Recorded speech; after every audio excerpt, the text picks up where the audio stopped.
বাড়িতে যখন অনেক বেশি পাকা কলা এনে ফেলে আর যখন এটা খেয়ে উঠতে পারি না, তখনই কিন্তু এরকম কলার পিঠা তৈরি করে নিই। আর এটা খেতে কিন্তু অনেক বেশি মজা হয়। আজকেও এই পিঠাটা তৈরি করেছি, তো আমি ভাবলাম আপনাদের সাথে আজকের এই পিঠা রেসিপিটা শেয়ার করি।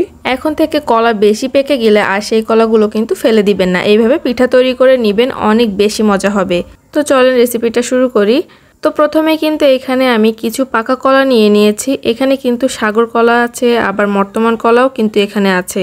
তো এখানে কিন্তু 5 থেকে 6টি কলা আমি নিয়েছি, আর কলাগুলো কিন্তু খোসা ছাড়িয়ে এরকম একটা পাত্রে নিয়ে নিয়েছি। কলাগুলো কিন্তু এখন ভালো করে ম্যাশ করে নিতে হবে।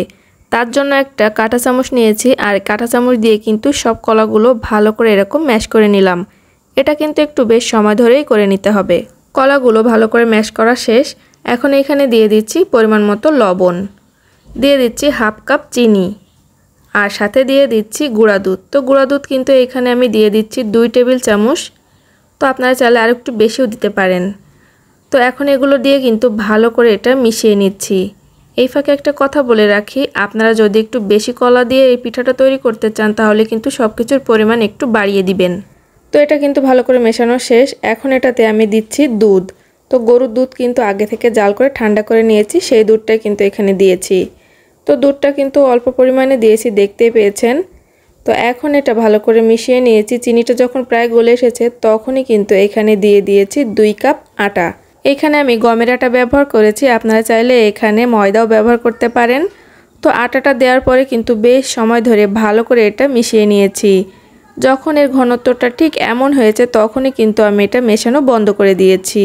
যদি এর থেকে খুব বেশি পাতলা হয় তাহলে কিন্তু আরও একটু আটা বা ময়দা দিয়ে এরকম ঘন করে নিতে পারেন। এখন চলে যাচ্ছি চুলাতে। চুলাতে কিন্তু আগে থেকে কিছুটা তেল দিয়ে গরম করে নিয়েছি, আর গরম তেলের ভিতরেই কিন্তু এগুলো দিয়ে দিচ্ছি।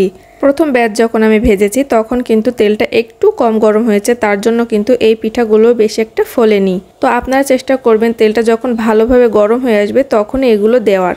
তো এই যে প্রথম ব্যাচগুলো কিন্তু আমি এপিট ওপিট লাল লাল করে ভেজে উঠিয়ে নিচ্ছি, আর পরের ব্যাচটাও কিন্তু ভেজে নিয়েছি। দেখেন এগুলো কিন্তু অনেক বেশি ফুলেছে। তো এগুলো আর দেখায়নি, দেখালে অনেক বেশি বড় হয়ে যাবে ভিডিওটা।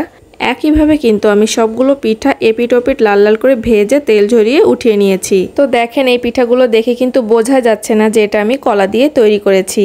আপনারাও চাইলে কিন্তু খুব সহজেই কলার পিঠাটা তৈরি করে নিতে পারেন। বাড়িতে অনেক সময় কিন্তু আমাদের অনেক কলা পচে নষ্ট হয়ে যায়, সেগুলো যদি একটু বেশি পেকে যায় আমরা ফেলেই দিই। তো সেগুলো ফেলে না দিয়ে এরকমভাবে পিঠা তৈরি করে নেবেন, এটা খেতে কিন্তু দারুণ মজা। তো আমার আজকের এই কলার পিঠার রেসিপিটা আপনাদের কাছে কেমন লেগেছে অবশ্যই কিন্তু কমেন্ট করে জানাবেন।